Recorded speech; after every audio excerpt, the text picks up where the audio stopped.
dia terpanggil untuk memberi himbauan keras. Menteri-menteri yang terlibat di dalam kontestasi pilpres ini, baik sebagai legislatif, caleg maupun sebagai capres cawapres, itu untuk mengundurkan diri, memberi warning kepada pemerintah bahwa kalau kamu nggak bisa, PDI punya 7 menteri di dalam pemerintahan.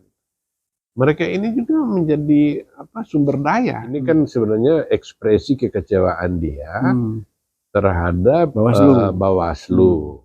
Di mana pemerintah kepingin paslon nomor 2 satu putaran, itu secara rasional dan objektif itu hampir mustahil tercapai.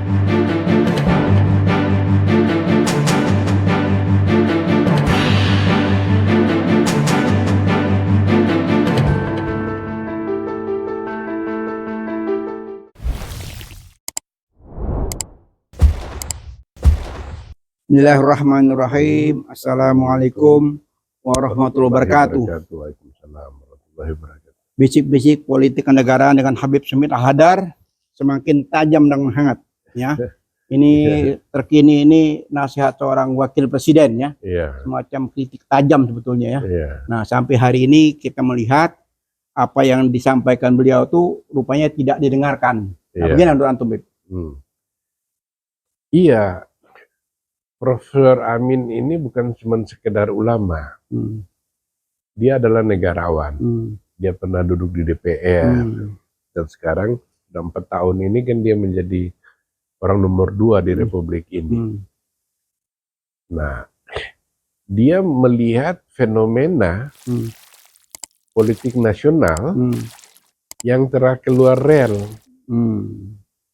dan ini menjelang pilpres ini, intensitas dari gejolak sosial yang terjadi di masyarakat ini makin meninggi. Oleh karena dan mengkhawatirkan, sehingga dia terpanggil untuk memberi himbauan keras kepada semua pihak yang berkepentingan untuk membuat pilpres mendatang ini itu kredibel dan legitimated di mata publik. Sementara itu tadi harapan, sementara realitas di lapangan itu membuat kita pesimis bahwa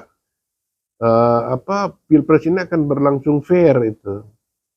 Nah, sebelum semua yang dikhawatirkan masyarakat dan kemungkinan semakin intensnya gejolak masyarakat itu, Kiai Haji Ma'ruf Amin itu cukup relevan dan merupakan kewajiban dia untuk meminta dengan sangat bagaimana supaya para menteri yang ada di kabinet ini menjalankan aturan main pilpres yang telah digariskan oleh undang-undang, yaitu orang-orang yang menteri-menteri yang terlibat di dalam kontestasi pilpres ini, baik sebagai legislatif, caleg maupun sebagai capres cawapres, itu untuk mengundurkan diri atau cuti bersama. Nah, sayangnya itu semua tidak dilakukan oleh semuanya. Bahkan misalnya seperti Menko Polhukam, Mahfud MD, dia kan Menteri Koordinator Politik, Hukum dan Keamanan. Nah, seharusnya ketika dia melihat ada pelanggaran-pelanggaran yang mencolok mata, dia harus mengundurkan diri atau berkata kepada publik mengenai keadaan yang sesungguhnya. Gitu. Tapi paling baik itu kalau dia mengundurkan diri. Tapi dia aneh lagi, Beb. Dia begitu lihat pelanggaran, dia malah mau bikin wadah sendiri gitu loh, semacam Bawaslu. Ini kan yang menjadi aneh bin ajaib kan, karena dia ada kewenangan, dia akan membentuk tim sendiri untuk apa namanya menangani masalah pelanggaran tadi. Ini yang menjadi lucu juga nih. Mungkin dia mengcounter, mengcounter atau memberi warning pada pemerintah bahwa kalau kamu nggak bisa bersikap netral terhadap pilpres, maka saya akan menolak semua badan-badan penyelenggara pemilu yang resmi dari pemerintah. Saya akan menciptakan kontra, lembaga-lembaga yang kontra. Itu sama dengan dulu ketika ICMI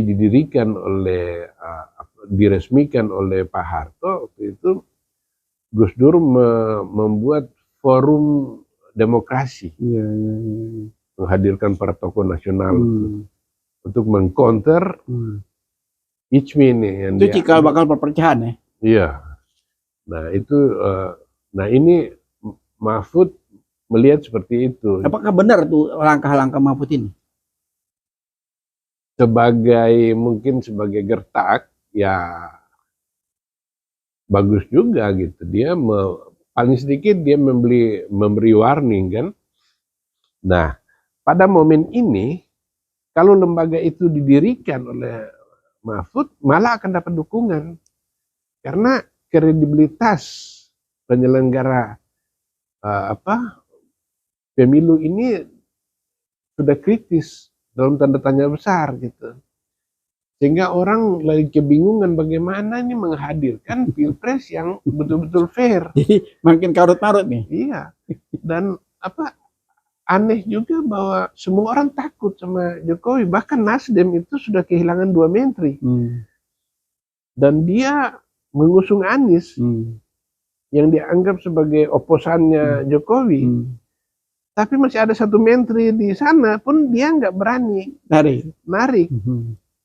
Sebagaimana yang lain-lain juga dia tidak mau melihat dirinya sebagai oposisinya Jokowi. Jadi orang masih takut terhadap Jokowi. Ada apa tuh? Ini antara wakil presiden dan presiden bertolak belakang kan? Iya. Ya, satu sisi presiden bilang tidak perlu cuti, tapi wakil presiden menyatakan terakhir kan karena dia melihat kendala ya. Nah setelah tidak cuti, kan timbul kendala. Kendala penyalahgunaan kewenangan. Yang susah memisahkan antara menggunakan fasilitas negara dan tidak menggunakan. Gimana membedakannya kan gitu kan? Nah, timbul pertanyaan besar dan menjadi semacam keributan publik ya. Nah, karena keluarlah suara dari seorang wakil presiden kan menghimbau untuk yang kesekian kalinya ya, kan beberapa kali kan. Nah dia menjawab supaya segera mungkin. Nah ini harusnya kan segera sadar kan antara yang punya jabatan-jabatan ini kan, supaya tidak semakin memanaskan suasana perpolitikan ini. Iya, jadi kalau Mahfud Amin itu lebih mengutamakan politik kenegarawanan, yaitu kepentingan bangsa dan negara itu jauh di atas kepentingan kelompok gitu. Nah, dalam hal ini dia berseberangan dengan Jokowi karena motif Jokowi adalah kepentingan dinasti, politik dinasti gitu. Jadi mereka ini bertolak belakang. Mahfud Amin ini sudah selesai dengan dirinya. Ya, mungkin nggak timbul kalau terus-menerus seperti ini, mungkin nggak timbul nanti perpecahan atau berpisah di tengah jalan seperti terjadi di eranya Soekarno dulu? Saya kira enggak juga, karena di dalam fikihnya Nahdlatul Ulama atau Ahlus Sunnah wal Jamaah, itu yang mereka pegang itu termasuk oleh Gus Dur, itu bahwa 60 tahun di bawah pemerintahan yang zalim masih lebih baik daripada 1 hari terjadinya kekosongan pemerintahan. Nah, jadi kalau misalnya menteri-menterinya bubar seperti ketika Soeharto Orde Baru menjelang jatuh itu kan Ginanjar Kartasasmita kan memobilisasi menteri-menteri supaya mundur dan itu membuat Megawati itu trauma dengan hal-hal gitu. Bapaknya itu dijatuhkan dengan cara seperti itu. Soeharto lalu dia alami seperti itu. Nah, dia ada ketakutan untuk kemungkinan menimbulkan chaos. Yang kedua juga bisa dikata begini. Ternyata faktor Jokowi ini nggak bisa disepelekan begitu aja. Gitu. Bahwa PDI walaupun terlambat menyadari bahwa ternyata berseberangan dengan Jokowi itu merugikan dia. Dan tidak masalah ya? Iya, dan itu Ganjar Pranowo kan nyungsep di situ. Karena ketika PDI mengambil sikap keras terhadap Jokowi itu orang pendukung Ganjar dari PDIP itu bermigrasi ke kubu Prabowo itu. Nah, ini kemudian menjadi peringatan kepada Megawati supaya kalau lu memang ingin pemerintahan ini terjaga sampai pemilu Pilpres dilaksanakan, maka hubungan dengan Jokowi itu perlu dijaga untuk menahan laju kemerosotan suara dari PDIP gitu. Yang kedua,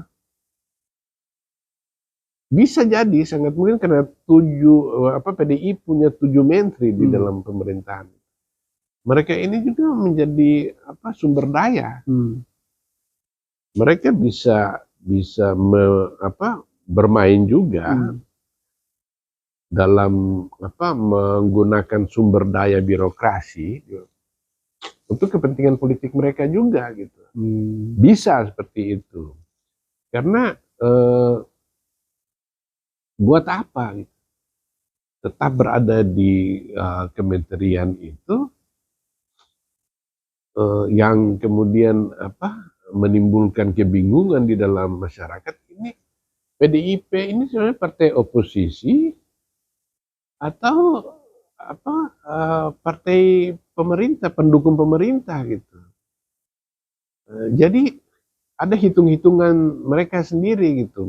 Jadi faktor dari itu Megawati tidak mau ditariknya menterinya keseluruhan meninggalkan pos-pos mereka itu juga.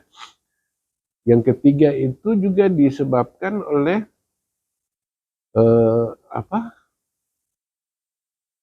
kalau dia tarik seluruh menteri itu, maka pemilu tidak akan terlaksana, terjadinya chaos, dan itu yang dikehendaki oleh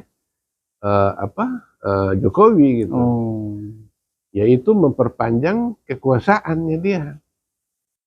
Nah, cuma di pihak lain,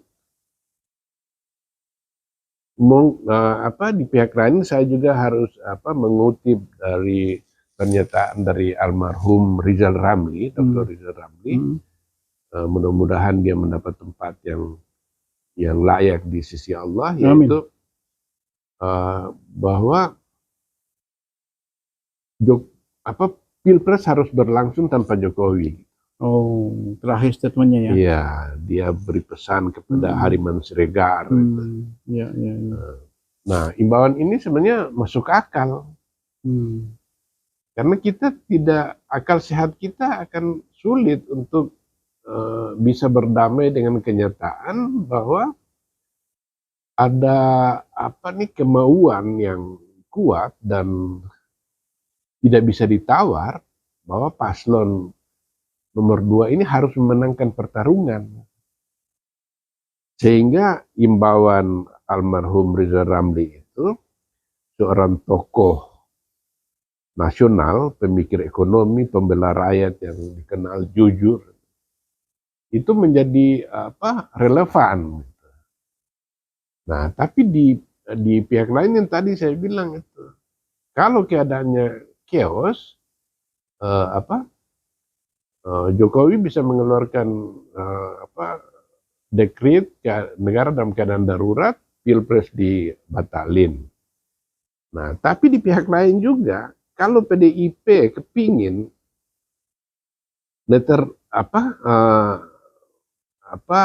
pemerintahan Jokowi ini hilang kekuasaannya, sementara dia tetap mengikuti pemilu, maka dia memberi legitimasi kepada pemilu itu sendiri, karena dia ikut serta di dalam pemilu itu.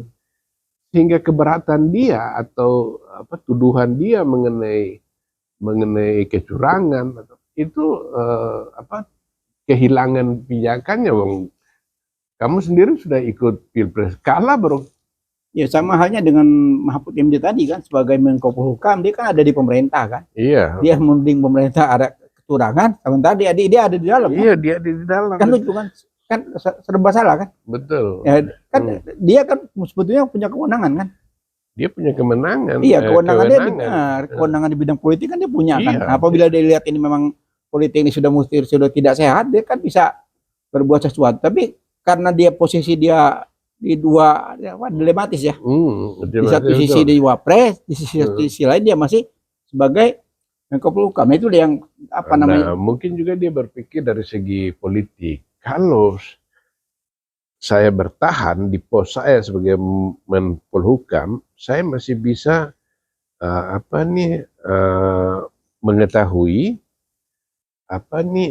dinamika internal di pemerintahan gitu, yang bisa dia gunakan untuk kepentingannya dia gitu di dalam pilpres. Bisa jadi itu perhitungan seperti itu. Tapi ini orang sudah kehilangan common sense, akal sehat, kemudian moral standingnya, pijakan moralnya sudah nggak ada. Sekarang ini yang berlaku sekarang inilah tipu-tipu, gimmick, kecurangan, culas, semua yang buruk-buruk itu terjadi hanya untuk demi kepentingan dinasti.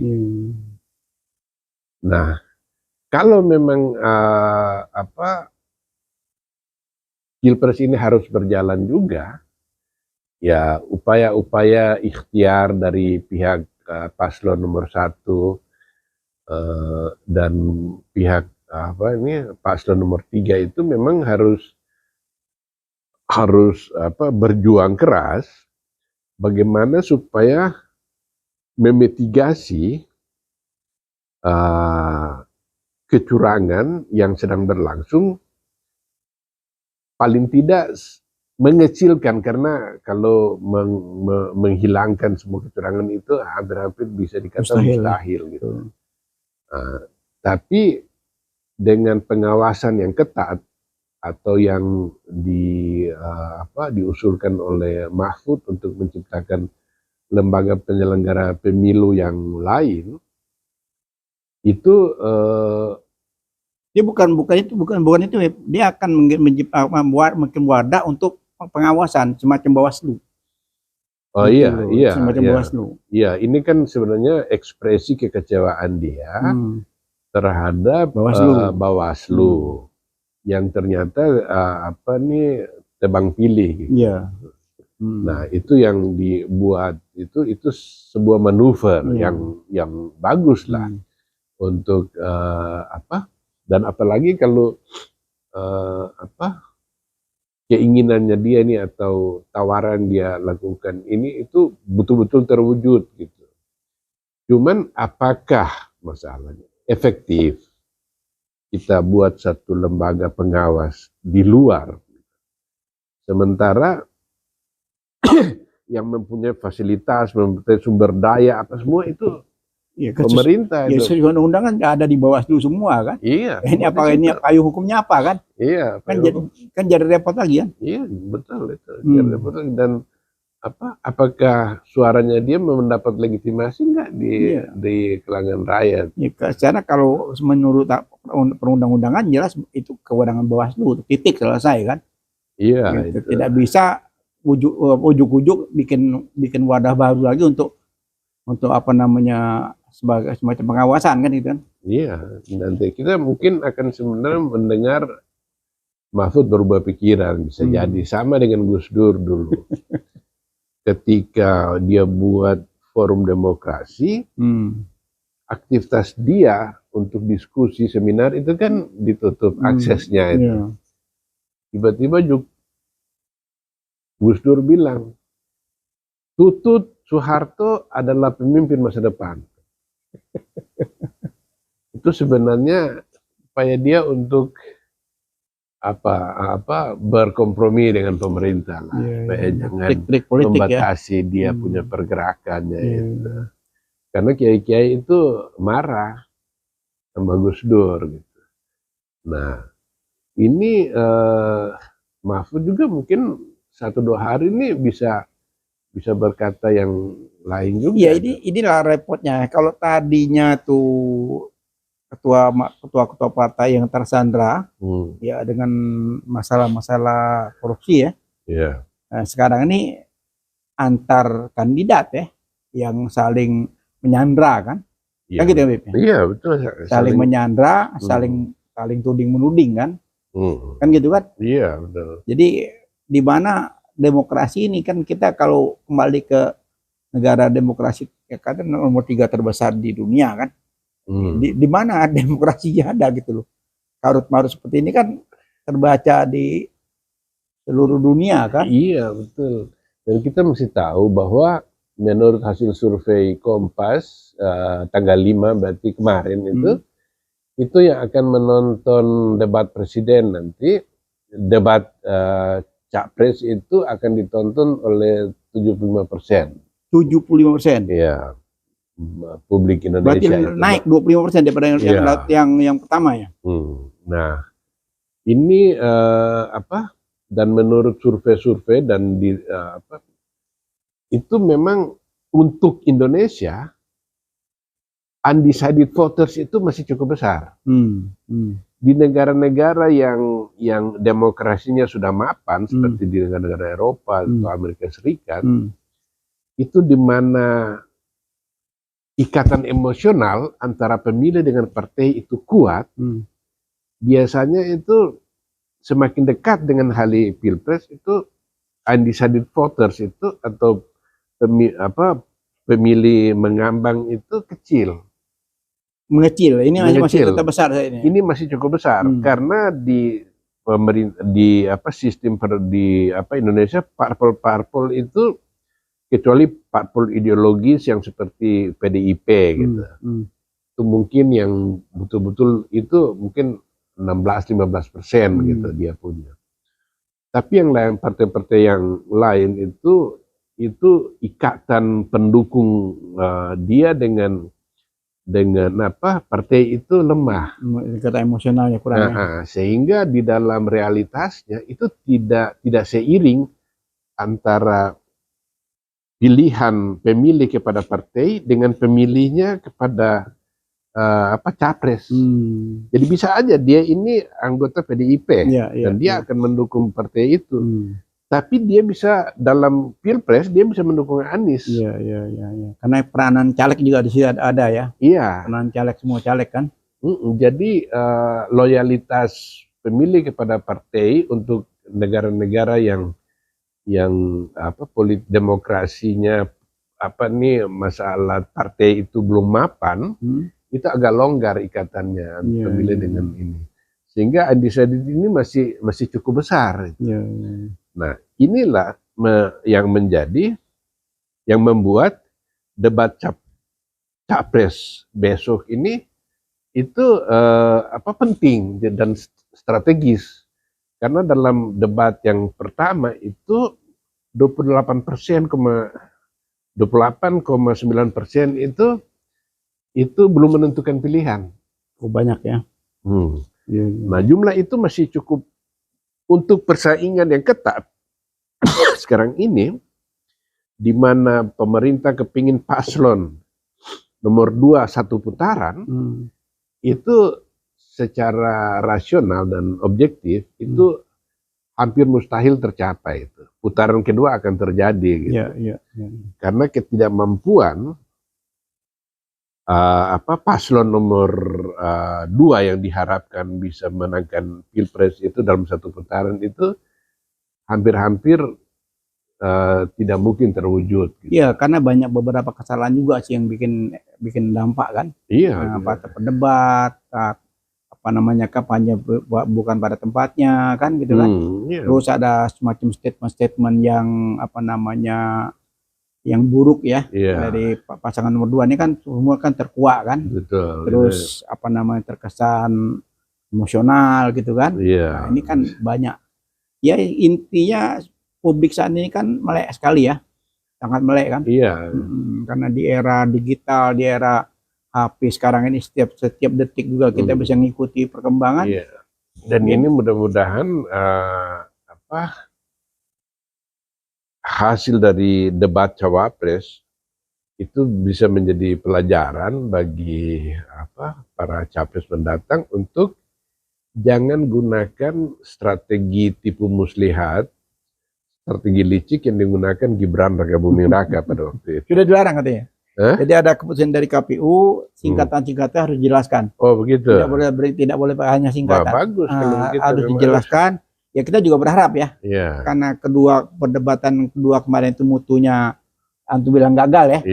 Jadi yang untuk perdebatan kedua capres ini yang pertama sudah bermutu ya. Mungkin sekarang lebih bermutu lagi ya. Iya, dan kita mesti antisipasi karena dalam debat capres pertama itu Anies itu meninggalkan pesaingnya dia luar biasa gitu. Dan ini nanti debat capres dengan tema politik luar negeri, kemudian masalah regional, Anies itu bisa dikatakan sebagai pakar ASEAN dan hubungan internasional Timur Tengah. Itu sebenarnya makanannya Anies. Sehingga ini jangan bermain-main itu presiden untuk tipu muslihat yang dipakai dalam debat-debat presiden. Nah, saya optimis gitu. Performa Anies atau dalam debat ini akan excellent karena ini memang bidangnya. Memang Anies itu kan pemimpin yang atau tokoh paripurna lah dia ini.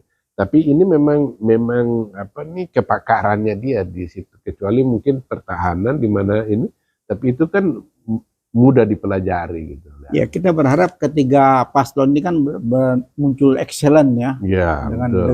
Dengan segala ide dan gagasannya ya. Itu sebagai capres yang sebagai paslon itu kan tampilkan saja apa kemampuan, jangan tunjukkan lagi emosional. Sebagai bangsa orang Timur ini kan bangsa yang yang sangat sejuk ya. Tidak perlu lagi menunjukkan emosi dalam perdebatan ya, sehingga ya ini kan semacam pesta demokrasi yang disaksikan dunia kan. Itu kan mesti disadari kan gitu. Sehingga tiga paslon ini sudah harus tampil cantik ya, tampil menarik. Nah tinggal masyarakat menilai nanti siapa yang terbaik gitu loh. Iya, dan ini akan makin disorot oleh dunia internasional karena jangan lupa bahwa Indonesia ini secara ekonomis dengan produk domestik bruto yang mencapai 1,2 triliun dolar, itu dia menduduki peringkat ke-16 di dunia dengan skala ekonomi seperti itu. Sehingga suatu kejadian politik di Indonesia itu bisa mengganggu perekonomian dunia. Kalau terjadi chaos atau gangguan. Jadi semua mata sekarang ini memandang ke Indonesia nih. Jadi ada dua, satu di Palestina, satu ke Gaza, kedua di Indonesia ya. Indonesia itu luar biasa. Dan ini kalau penyelenggara pemilu di Indonesia ini bermain-main, tidak mendengar himbauan dari Profesor Dr. Kiai Haji Ma'ruf Amin untuk menciptakan pilpres yang fair, yang netral, maka kita ini akan mau nggak mau itu akan diintervensi bisa dari pihak luar kalau terjadi chaos. Karena di tatanan global saat ini itu sudah tidak bisa lagi sebuah negara itu, kejadian di sebuah negara itu terisolasi dari masalah global, karena saling terkait. Jadi intinya kekuasaan jangan bermain-main ya. Iya, karena dunia internasional juga ikut campur kan. Tidak bisa dianggap sepele ya. Betul. Nah, tidak bisa kekuasaan itu mereka anggap segala-galanya di pihak mereka, bahwa tangan-tangan internasional juga punya kepentingan kan. Punya kepentingan, jangankan kita Indonesia. Pemilu Pilpres Amerika Serikat di mana Donald Trump menang itu, Amerika Serikat sampai sekarang masih itu bahwa Rusia campur tangan dalam kemenangan Donald Trump. Karena Donald Trump kan dekat dengan Putin. Nah, apalagi Pilpres Indonesia yang kalau di tingkat global, ya Indonesia berbagi pengaruh dengan kekuatan-kekuatan menengah. Indonesia kan kekuatan menengah. Tapi kalau secara regional itu profil Indonesia itu adalah satu strategis karena dia menguasai belahan timur dari Selat Malaka, tempat lalu lalangnya kapal-kapal komersial gitu. Jadi taruhan atas keamanan regional di mana Indonesia adalah jangkar di situ, semua pihak berkepentingan. Jepang, Australia, India, Amerika Serikat dan Uni Eropa itu, NATO juga. Karena apabila gangguan terjadi di Indonesia, maka sebagai negara dengan ekonomi terbesar nomor 16 di dunia dan sedang meningkat, maka semua itu seperti satu tubuh. Itu kalau salah satu anggotanya sakit akan terasa sakit seluruh tubuh kita. Ya, jadi mungkin semacam nasihat ya seorang pakar internasional ya. Apa Beb untuk rezim ini supaya kita tidak kena musibah ya. Kalau sampai intervensi dari luar ikut terjun ke negeri kita kan dapat semua kan? Iya. Berantemnya. Ya, menurut saya semua pihak di dalam negeri ini tuh melepaskan kepentingan-kepentingan sempit untuk kepentingan golongan, tapi mendahulukan kepentingan negara, bangsa dan negara. Oleh karena itu wujud dari sikap kita dalam mementingkan eksistensi negara Republik Indonesia yang maju dan sejahtera itu adalah kebersamaan di antara semua komponen bangsa. Oke, bersaing itu sudah sangat wajar dalam pemilu, apalagi pilpres itu memang ajang perebutan kekuasaan yang resmi dan legitimasi untuk mencegah terjadinya kelompok-kelompok liar yang mengambil kekuasaan. Disediakan mekanisme 5 tahun sekali pilpres diadakan untuk kemungkinan terjadinya pembaharuan dalam negeri. Nah, semua pihak itu harus menyadari ini, pikul kepentingan bangsa, negara dan rakyat itu di atas pundaknya untuk segala-galanya. Karena kalau hal ini tidak dilakukan dan kemudian efeknya bisa kita bayangkan sendiri betapa mengerikannya itu, maka cita-cita Indonesia yang makmur itu hanya negara yang makmur, sejahtera, maju dan bermartabat. Hanya mimpi internasional, hanya mimpi di siang bolong. Baiklah, mudah-mudahan jangan ya semacam nasihat dari Habib Smit Al-Haddad ini sebagai pakar Timur Tengah, pakar nasional juga. Elit-elit politik mendengarkan ya, jauhkan kepentingan pribadi, kepentingan kelompok, apalagi kepentingan keluarga. Apalagi kepentingan keluarga demi bangsa dan negara dan pergaulan internasional ya Habib ya. Karena kita ini bagian dari bangsa-bangsa di dunia ya. Sehingga kita harus jaga, dengarkan nasihat dan masukan dari seorang wapres ya, dengarkanlah sesegera mungkin, mumpung masih ada waktu ya, bagi menteri yang masih menjabat segera cuti sehingga tidak lagi menimbulkan kegaduhan dan kegaduhan. Iya betul. Baiklah, kita akhiri bisik-bisik politik kenegaraan tentang kondisi terkini ini dengan Habib Smit Al-Haddad. Ya, makasih Beb ya. Terima kasih banyak. Wabillahi taufik wal hidayah. Wassalamualaikum warahmatullahi wabarakatuh. Jumpa lagi di session yang lebih tajam dan lebih menarik. Ya. Masya Allah.